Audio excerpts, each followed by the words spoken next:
Okay, so here I'm logged into my student account and I'm in Google Classroom Tools for Tech Infusion.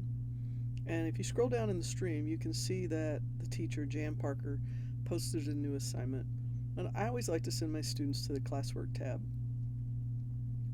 And here is the assignment, architecture. So I'm going to go ahead as a student and open that up. And then there's the link to the Fluency Tutor. And then this is what the student view looks like. The article is on the left, just like what the teacher saw when she was picking it out.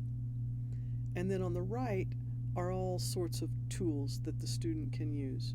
So the first one that you see here is a play button.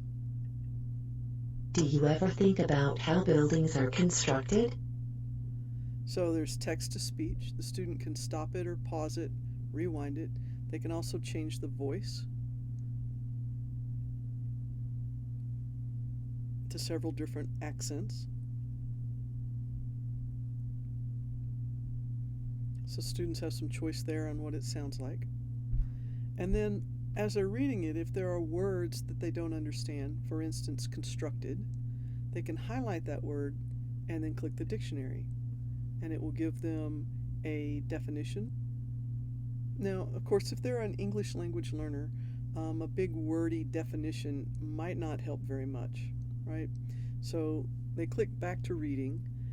There's also a picture dictionary, so they can click that. And it'll give them some quick clip art type pictures that could help them understand the word. Click back to reading. They can also click the translate button, and it will give them some translations. All of those are really cool tools, and they're available to every student on anything they read on the web, as long as they also install the Fluency Tutor extension in their account. So it wouldn't just have to be available to them on things the teacher assigns. But what makes Fluency Tutor different, revolutionary even, is this record button. So what this record button does is it allows the student to read this story aloud, recording their voice, and then send that recording to their teacher with a single click. So it looks like this. Click the record button, allow the microphone, and you get a ready to record, and then you have a start recording button. So click the start recording button.